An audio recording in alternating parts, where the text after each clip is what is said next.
আপনি আজকে রাত্রে ঘুমাবেন, সকালে উঠার কোনো গ্যারান্টি নাই। যদি মরিয়া যান, সন্তান মা মা বলে কাঁদবে, কোনো আওয়াজ হবে না। সাদা কাপড়ের প্যাকেট বানাইয়া কবরের মধ্যে দিয়ে আসবে। আপনার স্বামী আর একটা বিবাহ করার চিন্তায় পড়ে যাবে।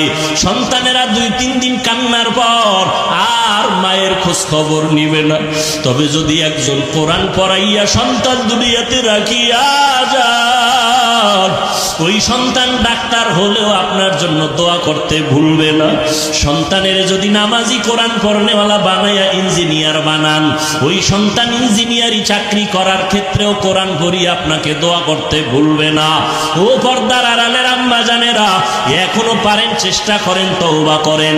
ও পর্দার আড়ালের বোনেরা, তোমার মতো কত বোন স্কুল কলেজে পড়িয়াও নামাজ ছাড়ে না, মোবাইলে সময় নষ্ট করে না, সতীত্ব নষ্ট করে না।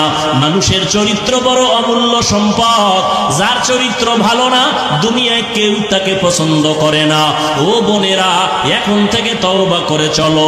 আল্লাহ তোমার কপাল ভালো রাখবে, তোমার দ্বারা সমাজ আবাদ হবে, ফুটন্ত গোলাপের মতো দুনিয়াটা সুন্দর হবে, ভালো সন্তান জমিনে আসবে।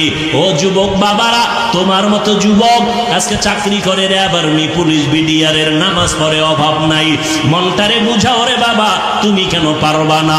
নবীর আদর্শওয়ালা কত যুবক রাস্তায় গাড়ি চালায়, আজান হলে নামাজে দাঁড়ায় যায়। বলো বাবা, তুমি কেন পারবা না? তোমার মতো যুবক এই কৃষি কাজ করে, নদীর মধ্যে মাছ ধরে, 5 ওয়াক্ত নামাজ পড়ে, তুমি কেন পারবা না রে বাবা? ও যুবক আল্লাহর গোলাম, আসলে মনে হয় তোমার কপাল খারাপ। আরে আমি হাফিজুর রহমানের বয়ান কেন, স্বয়ং নবীজি বয়ান করতেছে। আবু জাহাল কালেমা পড়ে নাই, নবীজির বয়ানে। কত বড় কপাল পোড়া, কপাল বড় খারাপ। আর ওমরের মতো গোলাম নবীর কল্লা কাটতে আইসা কালেমা পড়া মুসলমান হয়ে গেল, এর নাম কপাল। এই জমিনে কিছু আল্লাহর বান্দা আছে আবু জাহালের মতো কপাল পোড়া।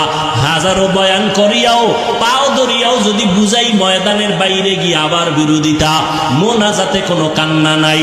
আবার একদল যুবক এমন আছে, প্যান্ডেলে গুনাহ নিয়ে ঢুকার পর হঠাৎ ওমরের মতো কপাল খুলে গেছে।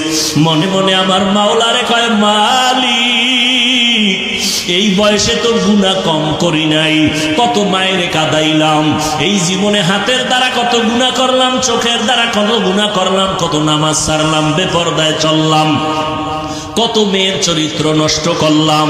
আরে আমি মরিয়া গেলে আমার উপায় কি হবে?